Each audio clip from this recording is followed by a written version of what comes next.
Je souhaite la bienvenue à tous ceux qui sont avec nous ce soir dans notre émission de France en direct.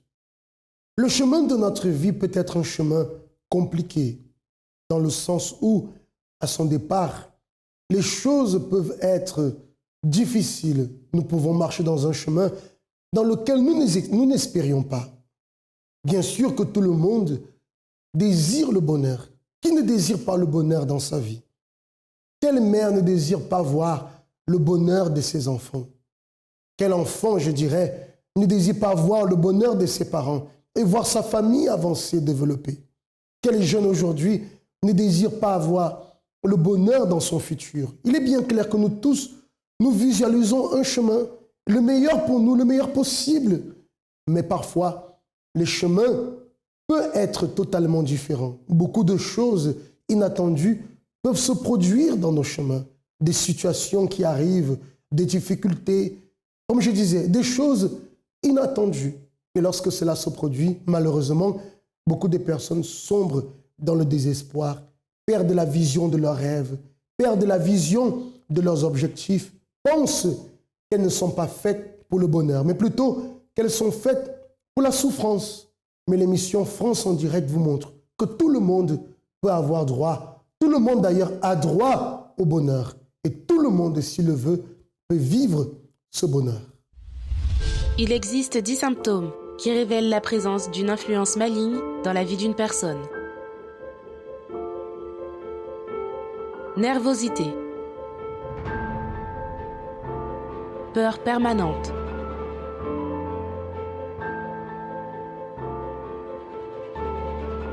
Voir des ombres, entendre des voix. Évanouissement constant. Insomnie.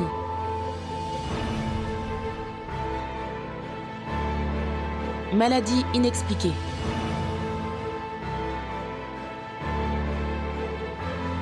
Addiction.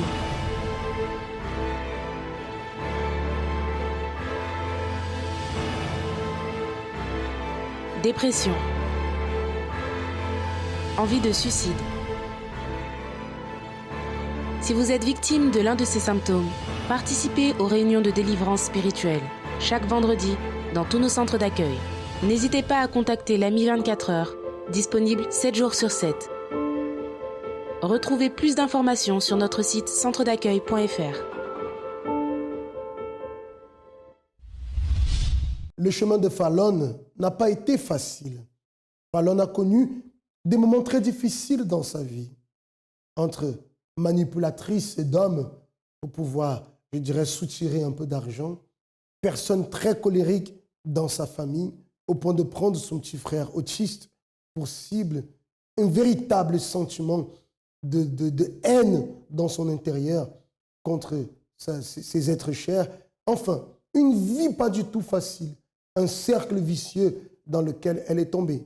Mais elle a pu aussi réussir à s'en sortir. C'est la raison pour laquelle aujourd'hui, elle rend son témoignage. Découvrons ensemble son histoire. Donc, avant d'arriver au centre d'accueil, j'étais vraiment une personne très triste. Je vivais d'apparence, en fait, ça veut dire qu'à la maison, j'étais vraiment triste, j'étais pas bien, j'étais colérique. Et dehors, en fait, j'étais bien, en fait. J'étais avec mes amis, j'aimais sortir. Et dehors, je montrais une autre personne. C'est-à-dire que je faisais n'importe quoi.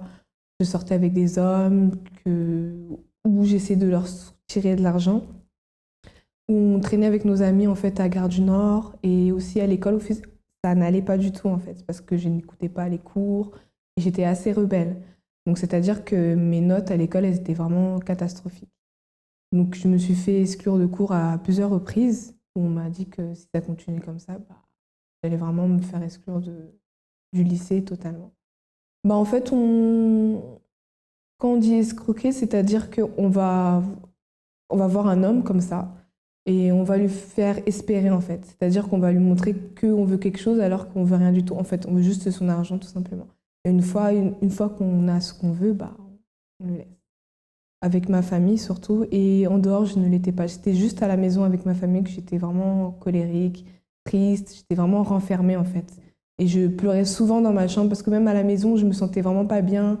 J'avais mon petit frère qui était autiste, ou le fait de le voir comme ça, de voir nous tous, on est bien et pourquoi lui, il n'est pas bien, de voir mes parents ne pas être bien à cause de lui, bah, pour moi, je me disais, il le fait exprès, quoi. Donc j'avais quand même une colère envers lui. Donc je gardais tout ça à l'intérieur de moi. J'étais vraiment colérique et même à un moment, quand je m'énervais vraiment, bah, j'avais des plaques, tellement j'étais vraiment énervée. Je le frappais beaucoup. Je le maltraitais vraiment beaucoup quand il était plus petit. J'étais pas bien. Et j'essayais d'oublier tout ça avec les choses de l'extérieur, en sortant, en tapant les gens. Enfin, on avait un petit groupe, en fait. On était avec un petit groupe de filles. Avec ces filles-là, ben, on sortait, on faisait vraiment n'importe quoi. Et c'est à travers ça, à travers toutes ces activités-là que je faisais dehors, ben, que j'essayais d'oublier tout ça, en fait. Le moment le plus difficile, je pense que dans ma vie en général, je pense que c'était plus par rapport à mon petit frère, de le voir en fait malade. C'est plus par rapport à ça. Je faisais des cauchemars que je couchais avec des gens. Il y avait des personnes qui me suivaient pendant la nuit, enfin des cauchemars un peu bizarres où il y avait, je sais pas, c'était vraiment des cauchemars assez bizarres. Je voyais des serpents, des choses comme ça, ou même une fois j'ai ressenti comme si quelqu'un m'étranglait ou où je dormais, enfin, j'étais environnée de serpents, d'araignées ou des choses comme ça. Donc, je faisais vraiment beaucoup de cauchemars. Avec ma mère, je m'entendais pas trop avec ma mère, pas du tout. Parce que du coup, ma mère, elle voulait mon bien et moi, je voulais juste faire ma loi. Et elle m'empêchait, en fait, de faire les choses. Et je m'entendais pas du tout avec ma mère. Tous les jours, on se disputait. Avec ma sœur aussi, on s'entendait pas trop. Des fois, on en arrivait jusqu'aux mains. Et ça n'allait pas du tout avec... On peut peut-être penser que Fallon prenait plaisir à manifester ce sentiment de haine envers sa famille, qu'elle prenait peut-être plaisir à manipuler les hommes pour en avoir un peu d'argent. Mais c'est totalement faux. Au plus profond d'elle, elle était triste. Elle était totalement triste. C'est ce qu'elle nous dit, c'est ce qu'elle dit d'ailleurs, triste. Mais elle vivait d'apparence, montrant une apparence que tout va bien, mais tout n'allait pas bien. Et c'est ce que beaucoup de personnes, malheureusement, font aujourd'hui. Montre que tout va bien, mais rien ne va. Montre qu'il y a le sourire, mais le cœur est totalement détruit, totalement anéanti. Une véritable tristesse. La vie d'apparence n'aide personne. Au contraire, la vie d'apparence ne fait que faire en sorte que la souffrance augmente. Elle augmente. Mais sortir de cette apparence, assumer ce qu'on est véritablement et prendre la décision de lutter pour changer, voilà ce qui apporte la solution. Ce n'est pas facile, c'est clair, rien n'est facile dans la vie. Pour tout ce que nous voulons, nous devons apprendre à lutter.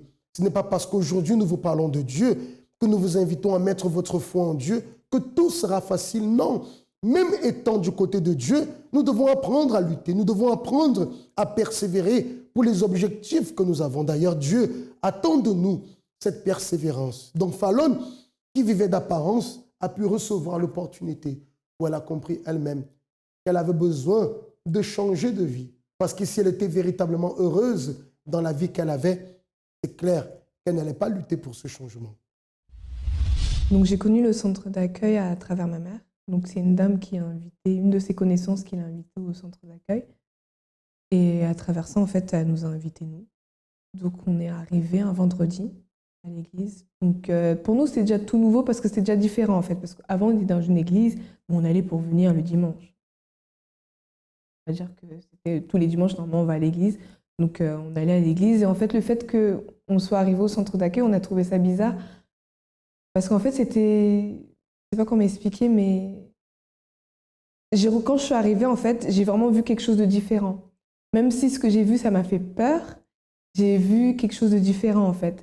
Et à travers ça, en fait, j'ai commencé en fait, à rester, à venir qu'aux réunions. Donc, en fait, quand on est arrivé, en fait, il y avait la campagne d'Israël. Et moi, à ce moment-là, en fait, à l'école, c'était la catastrophe. J'allais me faire exclure de cours. Et là, c'est à ce moment-là que les examens, en fait, commençaient. Et moi, je crois que j'avais 4 de moyenne. Voilà, j'avais 4 de moyenne.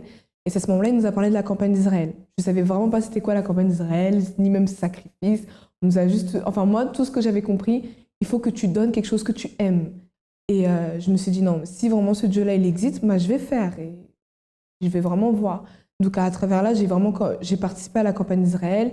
je m'investissais vraiment, je venais tous les jours à l'église et je clamais pour dire que non, il faut que j'ai cet examen-là parce que si je ne l'ai pas, moi, c'était, même si j'avais fait vraiment des bêtises avant, je voulais vraiment avoir un nouveau départ et je voulais vraiment changer. Pour moi, à ce moment-là, quand on m'a dit campagne d'Israël, je ne savais pas c'était quoi. Donc pour moi, ça représentait comme si on fait quelque chose pour obtenir quelque chose, en fait. Je ne comprenais vraiment pas qu'est-ce que c'était vraiment la campagne d'Israël. C'est qu'après que j'ai vraiment compris que c'est à travers le sacrifice que là, on peut obtenir en fait le miracle que nous, on voulait. Donc c'est à ce moment-là en fait, que j'ai vraiment pris conscience que la campagne d'Israël,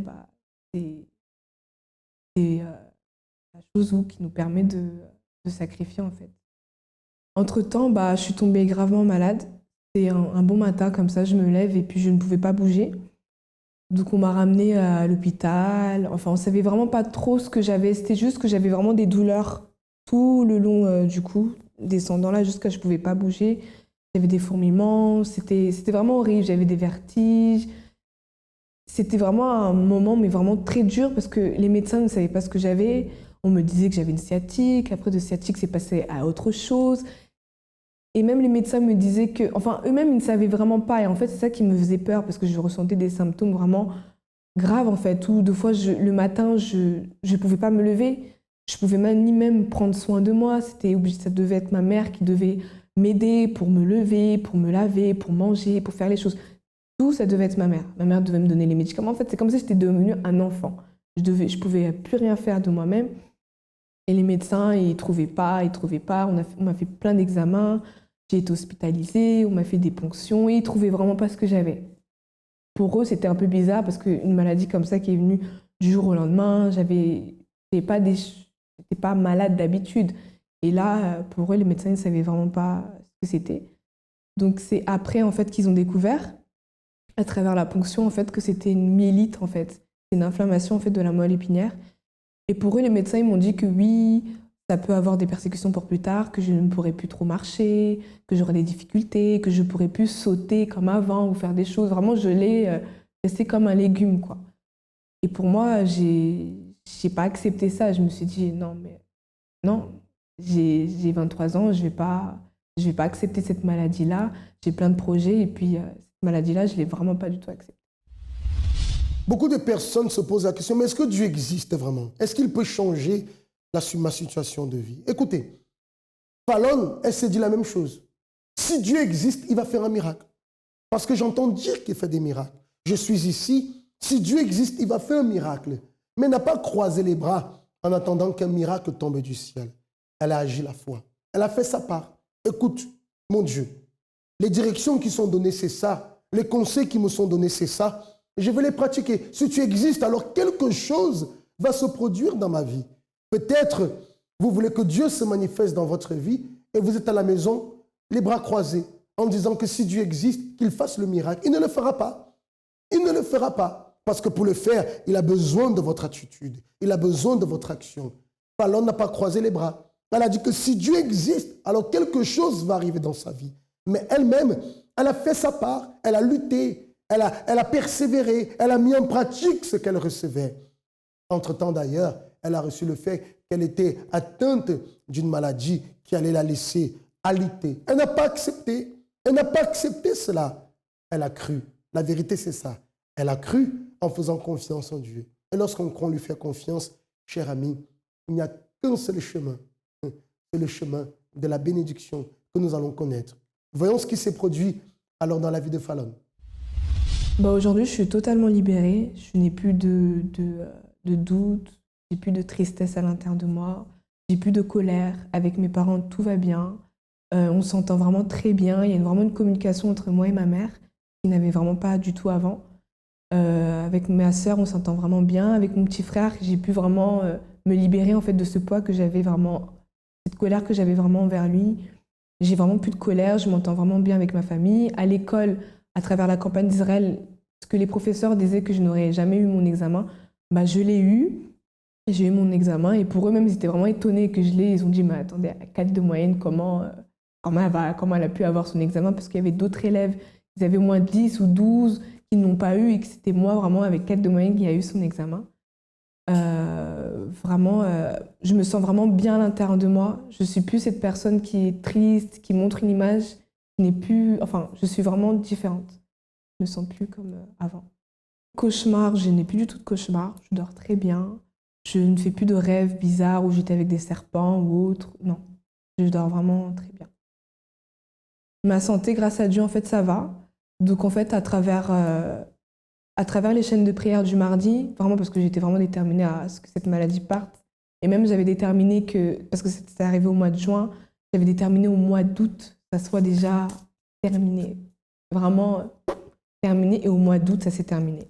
Au mois d'août, ils m'ont dit que voilà, on vous laisse. Pour eux, ils ne comprenaient même pas comment la maladie est venue et comment la maladie est partie. Ils m'ont juste dit, bon, il faudrait juste revenir pour regarder, parce que pour eux, ils ne comprenaient vraiment pas comment c'est parti. Donc vraiment, grâce à Dieu, en fait, et grâce à la prière, grâce aux chaînes de prière, vraiment, ma vie a vraiment changé, ma santé. Maintenant, je peux sauter, je peux faire ce que je veux, et voilà. Non, je vis plus du tout d'apparence. Donc pour moi, le centre d'accueil universel, il représente vraiment une école de foi, une école vraiment où il nous apprend à aller de l'avant, à vaincre les obstacles de la vie, à nous aider, en fait. C'est ça qui représente pour moi le centre d'accueil. Mon opportunité. Combien de fois cherchons-nous partout une solution, une aide, mais nous n'en trouvons aucune. L'opportunité est là. Je vivais une vie d'apparence. Aujourd'hui, je suis une jeune femme épanouie, j'aime ma famille et je suis qui je suis réellement. Une main a été tendue et des milliers de vies ont déjà été transformées. Des vies brisées ont été reconstruites. Évangélisé, j'ai reçu un semeur. Aujourd'hui, je suis une femme comblée, heureuse. J'ai plus d'angoisse, plus de tristesse. J'ai la joie de vivre. Ma vie sentimentale, c'est très très bien, on est très bénis. Votre opportunité d'aider ou d'être aidé est devant vous. Centre d'accueil, nous vivons ce que nous enseignons et sacrifions pour ce dont nous rêvons. Elle a été totalement délivrée de ce sentiment de haine qui la rongeait, elle, vis-à-vis de son frère, délivrée de ce conflit familial dont elle était d'ailleurs la cause, libérée de ce mal-être intérieur. Elle a réussi dans ses examens alors que personne ne croyait qu'elle allait réussir. Aujourd'hui, totalement guérie, plus aucune trace de maladie. Tout cela est le fruit de la foi qu'elle a manifestée en Dieu. Et vous pouvez vous en sortir, cher ami. Si vous avez besoin de notre aide, vous aussi, vous voulez apprendre à lutter, vous n'acceptez plus de vivre dans la souffrance. Si vous acceptez la souffrance, alors cette invitation n'est pas pour vous. Mais si vous dites, je n'accepte plus la souffrance, Isaac, je veux m'en sortir, je crois dans ce Dieu-là, le Dieu qui s'est manifesté dans la vie de Phalane, je crois.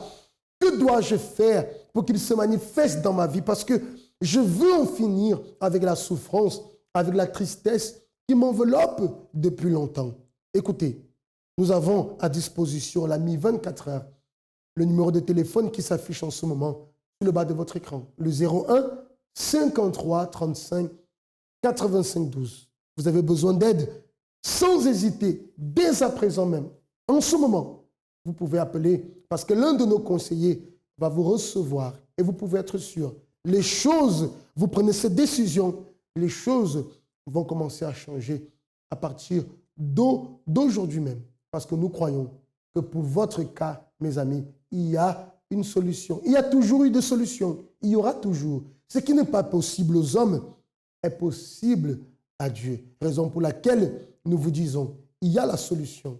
Parce que Dieu n'a pas de limites. Dieu peut faire des choses merveilleuses dans votre vie, à condition que vous preniez votre décision et que vous fassiez ce qu'il faut pour pouvoir obtenir ce changement. Marquons une courte pause et on se retrouve tout à l'heure avec le témoignage d'un autre jeune, Jason. Le centre d'accueil vous présente son agenda hebdomadaire. Lundi, assistez à notre congrès financier. Chaque mardi, pour vous qui avez des problèmes de santé, participez à la réunion de la santé restaurée. Tous les mercredis, recevez des enseignements pour renforcer votre intérieur. Jeudi, la thérapie de l'amour apprend aux couples à blinder leur mariage et aux célibataires à investir en eux-mêmes en se préparant pour l'amour à venir. Et dans tous nos centres d'accueil, venez intercéder chaque jeudi afin d'avoir une famille unie. Vendredi, trouvez votre bien-être intérieur en participant aux réunions de purification spirituelle.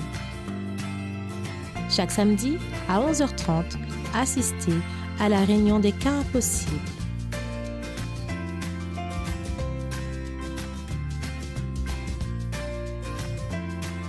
Et à 13h30, joignez-vous aux nombreuses activités proposées par la Force Jeune France.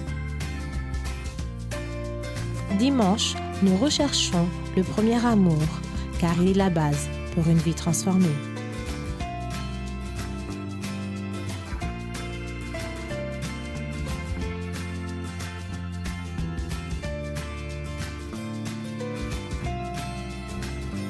Plus d'informations en appelant l'AMI 24 heures et en naviguant sur notre site internet. Centre d'accueil, nous vivons ce que nous enseignons et sacrifions pour ce dont nous rêvons.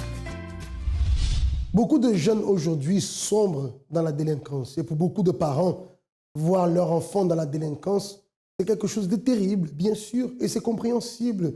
Beaucoup de mères ont perdu leur enfant. Quand je dis perdu, les enfants ne sont pas morts, mais c'est comme s'il était. Parce qu'aujourd'hui, l'enfant vit dans le deal, dans la violence, enfin, une vie de marginal où il n'y a plus de respect envers sa propre famille, envers ses propres parents. Pour une mère, pour un père, c'est quelque chose de terrible. Et beaucoup pensent même que pour mon fils, c'est fini. Mais le cas de Jason vous montre que votre enfant, votre fils, peut être délivré de cette situation. Je vous laisse découvrir l'histoire de Jason en ce moment. Avant d'arriver au centre d'accueil, j'étais un jeune délinquant. Je vivais dans la délinquance, c'est-à-dire que je vendais de la drogue. Je participais à beaucoup de bagarres entre bandes, extorsion, recel, tout ce qui mène à la délinquance. En fait, c'était ma vie au dehors. Dans ce milieu-là, dans cet environnement dans lequel je vivais, on est obligé de prouver son courage. Je me suis retrouvé à vivre comme ça, et ça a été un engrenage qui m'a ramené beaucoup de problèmes, que ce soit familial. Chez moi, c'était un retournement parce que je ramenais beaucoup de problèmes. J'ai ramené la police parce que j'ai eu des problèmes de justice. Je me suis fait arrêter par la police. Je devais aller en prison. Parce qu'ils sont venus me chercher à la maison, tout ça. Ils avaient des preuves contre moi. Ça faisait un moment qu'ils me suivaient. Et je me réfugiais dehors, en fait. Ma vraie vie, j'ai envie de dire, c'était dehors. C'était une vie de plaisir avec de l'argent facile, avec les filles et tout ce qui s'y entraîne. Mais c'est une vie qui était oppressante, angoissante, remplie d'amertume et de tristesse. Il n'y avait aucun plaisir en fait à vivre cette vie-là. Et chaque jour en fait, je me sentais découragé, je me sentais fatigué. Pour fuir cette vie-là, il fallait que je bois. C'est-à-dire que je partais en soirée et je buvais en fait à ne plus m'arrêter. Parce qu'il fallait que je bois pour oublier. Il fallait que je bois, il fallait que je fume pour en fait être dans un état qui me fait planer et être en fait au-dessus de mes problèmes. Je ne pouvais pas passer une soirée sans ça, sinon je vais penser à mes problèmes, je vais penser aux situations que je devrais régler lundi, tout ça. Et j'avais pas préparé en fait mon départ en prison. C'est-à-dire que ça a été très difficile et je me suis retrouvé dans cette cellule. On venait me dire que je suis prolongé. Et là, j'ai réfléchi et j'ai dit comme ça, j'ai pensé directement à Dieu, j'ai dit si tu me sors de là, je croyais vraiment qu'il existait et qu'il pouvait faire ça. Si tu me sors de là, j'arrête tout.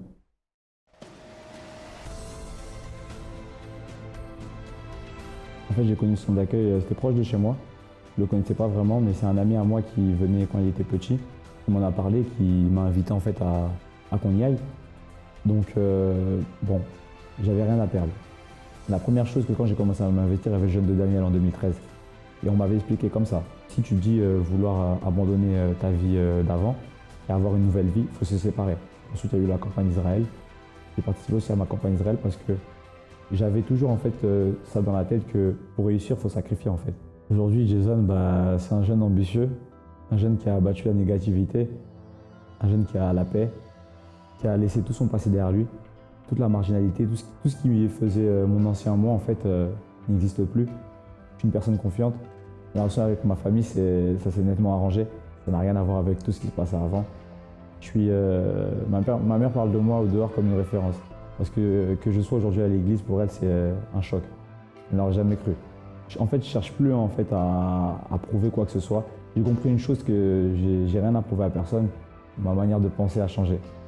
Professionnellement, tout d'abord, déjà quand je suis arrivé, j'avais demandé en fait qu'ils puissent m'aider professionnellement. Et j'ai eu le courage et la confiance d'entamer des projets.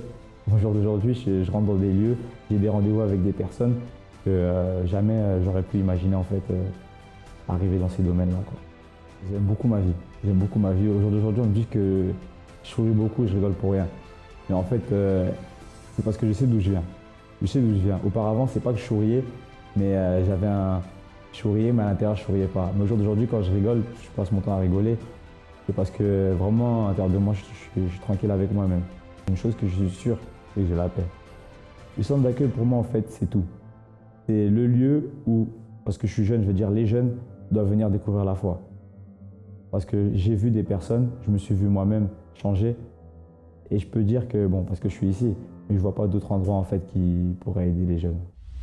Parlons maintenant de Jason. Vous voyez que pour la foi, il n'y a pas de limite. Quelles que soient les difficultés, chers amis, il y a une solution. La solution vous attend. La décision vous appartient.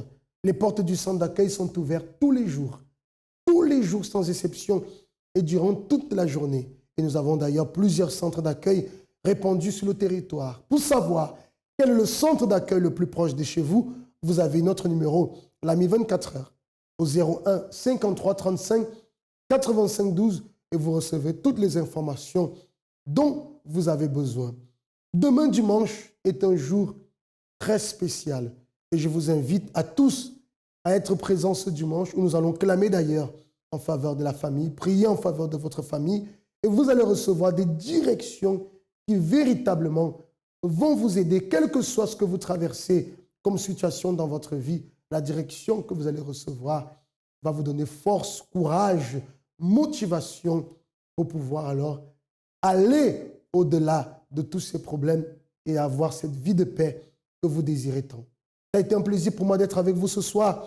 Je vous souhaite de passer de très bons moments et à très bientôt dans une autre émission de France en direct.